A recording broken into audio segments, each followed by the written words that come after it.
Fala bruxos, começando mais um vídeo aqui no canal para a gente fazer uma atualização aqui sobre os cenários e tentar ver quais são as possibilidades que eu estou enxergando aqui de curto prazo, médio prazo, né? E quais são os padrões que a gente estava observando e já foram confirmados. Então, olhando inicialmente para Nasdaq, o que eu começo a perceber?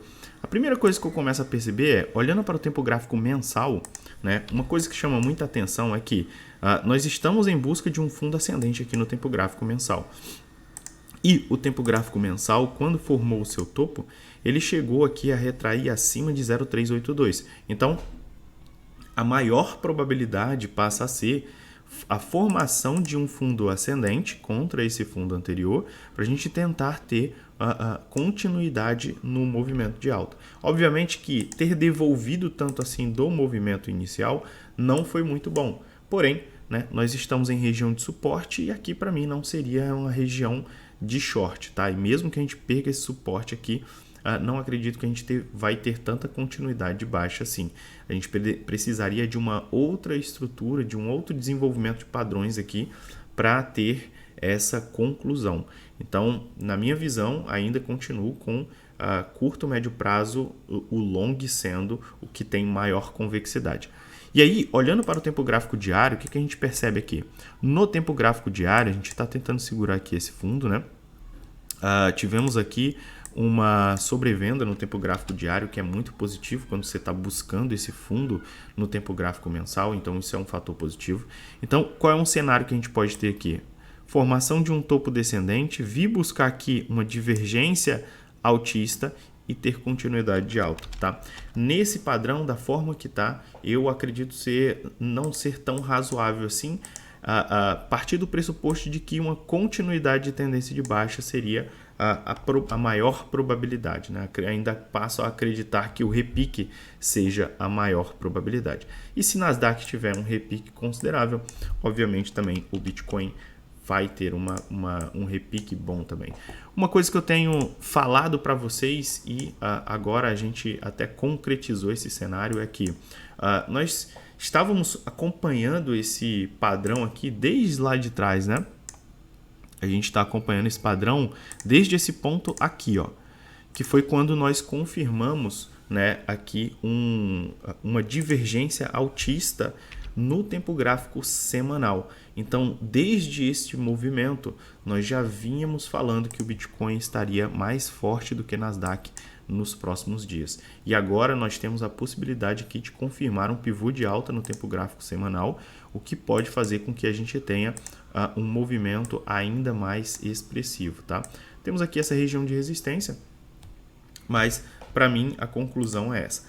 Uma outra coisa que eu tenho observado aqui é, nos dias que Nasdaq está negativo, o Bitcoin está mais fraco do que Nasdaq. O Bitcoin corrige.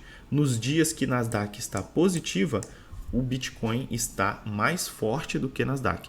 Isso pode ter uma implicação positiva caso o Nasdaq tenha um repique mais considerável, porque caso ela fique positiva por mais tempo, o Bitcoin pode ficar mais forte do que a Nasdaq e, obviamente, né, se a Nasdaq se valoriza uma quantidade, o Bitcoin se valorizaria muito mais, tá? Então, isso que eu estou de olho. Então, todo esse padrão aqui que nós fizemos, o acompanhamento deu certo, já cumpriu o seu objetivo de curto prazo e agora estamos olhando para o médio prazo dentro desse contexto aqui, beleza? Então, já fizemos aqui nossa análise de Nasdaq. O padrão mais relevante que eu estava acompanhando aqui para a Nasdaq era este padrão aqui de cunha descendente, tá? Então, nós tínhamos aqui o desenvolvimento dessa cunha descendente. E estamos rompendo essa cunha descendente para cima, mas estamos rompendo aqui com um candle não muito animador, tá? Isso aqui não é um candle muito animador, então no curto prazo aqui não vejo tanta animação em relação a esse rompimento aqui. Mas de fato era um padrão que nós estávamos acompanhando.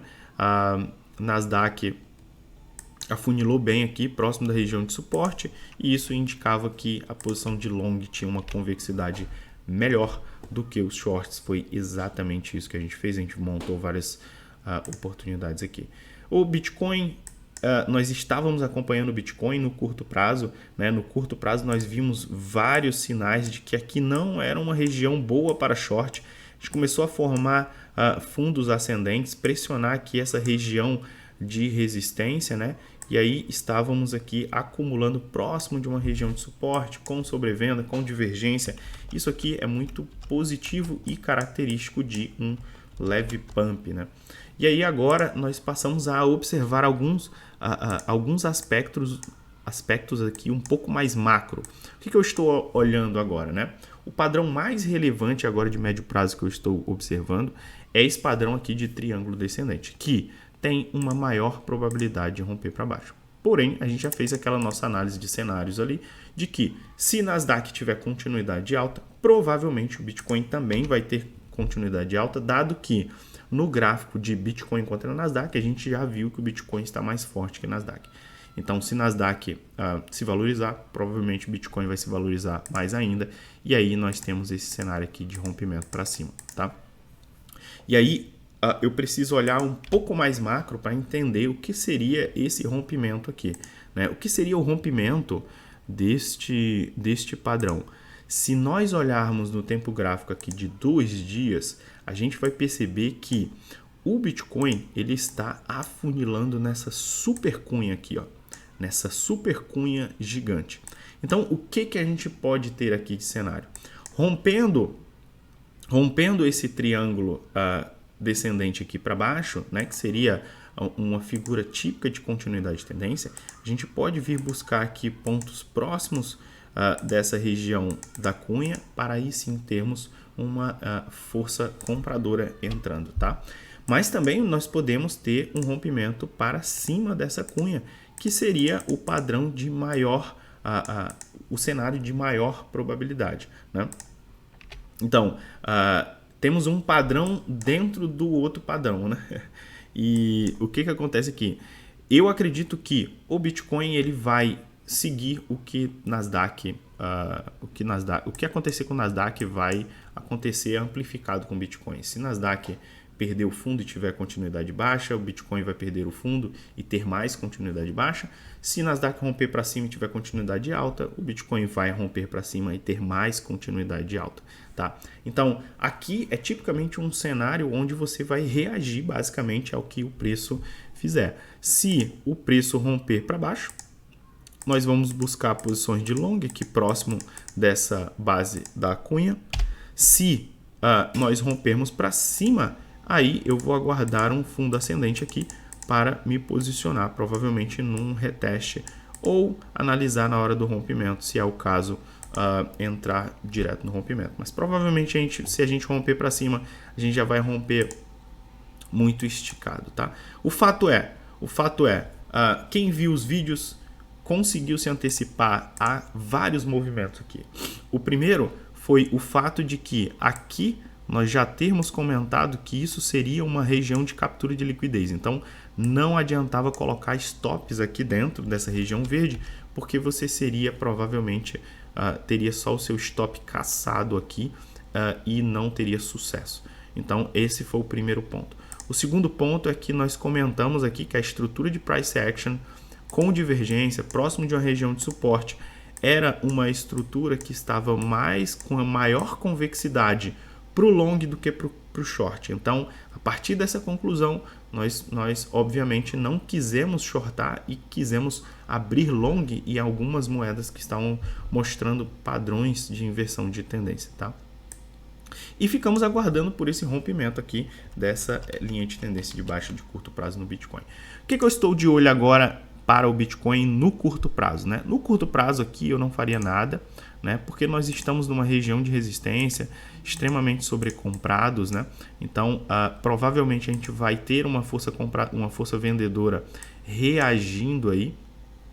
Vamos ter uma força vendedora reagindo, tentando shortar esse movimento, né? Mas ainda acredito que neste caso aqui a gente pode passar aqui, ficar lateral, né? A gente pode dar uma lateralizada aqui até a gente tomar uma decisão mais definitiva.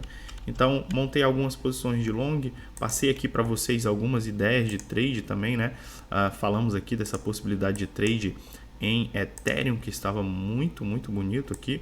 Olha só, nós tivemos esse padrão de acumulação aqui pré-the merge, né?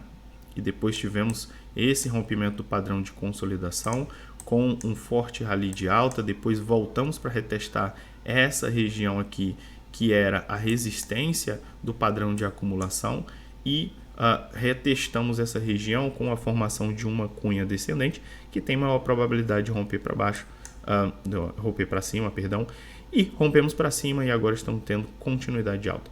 No curto prazo, acredito que a gente pode ter um movimento um pouco aleatório aí dentro desse padrão de consolidação do Bitcoin, e eu vou agora ficar aguardando por possibilidades tanto de um rompimento para cima como de um rompimento para baixo, e observar como é que o preço vai se comportar, beleza? Se nós olharmos para a dominância do USDT, a dominância do USDT está dentro desse canal de alta. Então nós temos uma tendência de alta com um padrão de canal de alta. Esse padrão de canal de alta ele tem maior probabilidade de romper para baixo. Então, tendo este rompimento de canal de alta para baixo, seria um indicativo muito forte de que o Bitcoin irá romper aquele padrão de cunha descendente para cima, e a gente pode ter um bom movimento aí de repique, tá? Então, precisamos ficar de olho aqui. A dominância do Bitcoin continua numa região lateral aqui entre suporte e resistência, testando agora a resistência, né? E era o esperado, né, que o Bitcoin rompendo aquele padrão e ficando na iminência ali de romper aquela cunha, a gente tivesse aqui um movimento ascendente da dominância do Bitcoin, ou seja, o capital está fluindo para o Bitcoin. E depois que esse capital terminar de fluir para o Bitcoin, que ele flui de volta para as altcoins, a gente pode ter um movimento bem melhor aí do mercado para trade, tá bom? Então, essa é minha análise de hoje, esses são os cenários que eu estou olhando, é isso que eu vou fazer no curto prazo e é isso que eu estou aguardando para o médio prazo. Quais são os rompimentos que a gente vai ter e as nossas estratégias de trade que a gente pode seguir. Eu tenho estado de olho aqui em CHZ, né? A gente abriu um trade lá em CHZ para pegar esse fundo ascendente aqui no tempo gráfico diário, realizar parcial, jogar o stop na entrada e deixar o mercado andar, né? Tinha aqui um fundo ascendente no tempo gráfico diário, olha só, formamos aqui, ó, topo, fundo ascendente, topo, fundo ascendente, e agora estamos surfando aqui essa onda de impulso parcial neste pullback, tá? Algo também tá interessante, formando a mesma estrutura. Reef também a gente abriu um tradezinho aqui, saiu parcial e estamos protegendo a entrada. CRO também está forte, a gente entrou nesse rompimento, realizamos parcial e agora com stop na entrada também. BNB, nós fizemos um trade aqui de compras parciais. Quando o BNB veio caindo, a gente foi realizando compras parciais. Agora já estamos no lucro aqui, já realizei 50% da minha posição. E vou aguardar agora para ver se o rompimento dessa cunha nos dá mais continuidade de alta. É basicamente isso que eu estou vendo para o mercado. Foram essas as oportunidades de trade. Espero que vocês tenham gostado. Espero que esse vídeo tenha ajudado vocês. Estamos juntos aqui a 2.